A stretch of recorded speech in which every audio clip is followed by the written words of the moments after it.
Good morning and welcome to my unheated northern Michigan workshop in the winter, and starting to get used to like working without gloves because I have to, That's another story.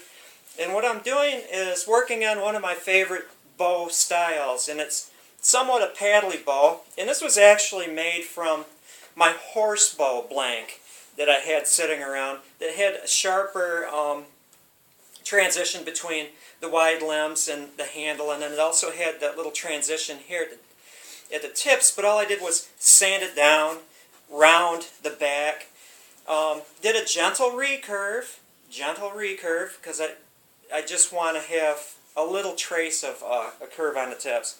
And so in the process of making bent tabs, you have to involve yourself in a very scary step, and that's almost sawing the tip off. And I'm going to show you how close I get. That's about it. Hopefully you can see it. There's enough wood to create a hinge, but even if it cracked on the back and was barely hanging on, the sinew that's going to reinforce it, and then the subsequent rawhide wrap make it plenty strong. Because keep in mind, the stress of the bow is on the shoulders and not on the tip. But that said, the sinew will make it strong. And so I use this cheesy little saw that's almost dull because I don't want to work too fast. I want to have enough control to work it down to an easily bendable little hinge there. Hopefully you can see that. You can also see, because it's a saw, it just makes a straight groove down there.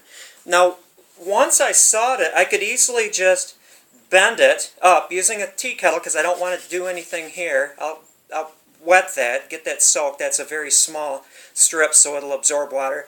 Hit it over the tea kettle, just bend it up and glue it.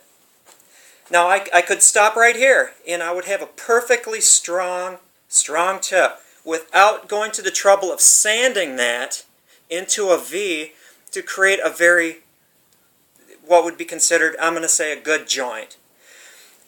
What I want to really get into your mind is that if you just put a glob of glue in there, hide glue or what have you, tight bond, I'll use hide glue, and bent that up, and if there was that little gap down there, because that's not a V, once you get the sinew over that, it's going to basically disappear, and it's also going to be incredibly strong, so you don't need to stress over having a perfect joint that you can't, see any daylight through.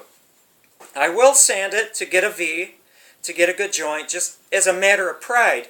But structurally, it is not necessary. It is not necessary to have a perfect joint there. And I'll keep saying it, when you put the sinew over that, and then bring it back down, and once that dries, it's going to be strong. Very strong. Your tips will not break off. And so don't stress out having a little gap, a little air gap there, even though the glue would fill it, because your strength is on the outside and not in the center.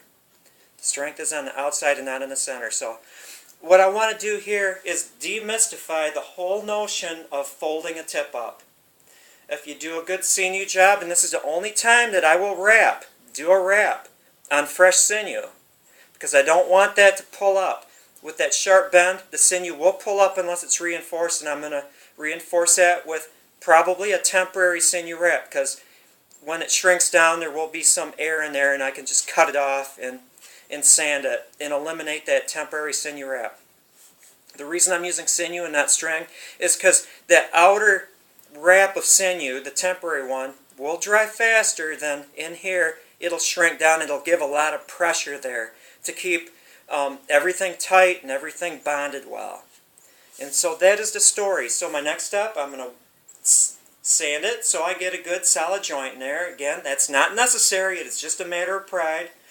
I'm going to wet that area, just that tip, hold it over a tea kettle so I can bend it up. Then I'm going to glue it. And I'm just going to leave it there until I do my sinew job. This is red oak. It was made, again, from one of my blanks for my horse bows. And because it's not yew or juniper, which I have worked in, I'm not going to string it backwards to get a lot of reflex. I'm going to get some reflex from the sinew as it contracts But because it's only 48 inches, and it will be a strong enough, fast enough bow without having major reflex, I'm not going to worry about it so much. You have to work within the limits of the wood, and oak makes beautiful sinew back bow, but you're not going to get the same backwards bend as you would if it was a juniper or yew bow. Doesn't matter again. It's going to be a powerful, little hard-hitting bow, regardless of having an inch of reflex or 5 inches of reflex. So don't worry about that. You need to scrape away all the information that's extraneous or not necessary, you know, and create a good working bow. And this is going to be gorgeous. It's going to be a beautiful little bow. And might paint it, might not, might just have the raw sinew, because I love the look of raw sinew. Thank you for watching. Hope I answered any questions. I'm going to show the progression of this. Again, I don't have the ability to edit. I'm technologically not very advanced. I do appreciate all my watchers and my subscribers. Have a great day. And if you have snow, get out and enjoy it.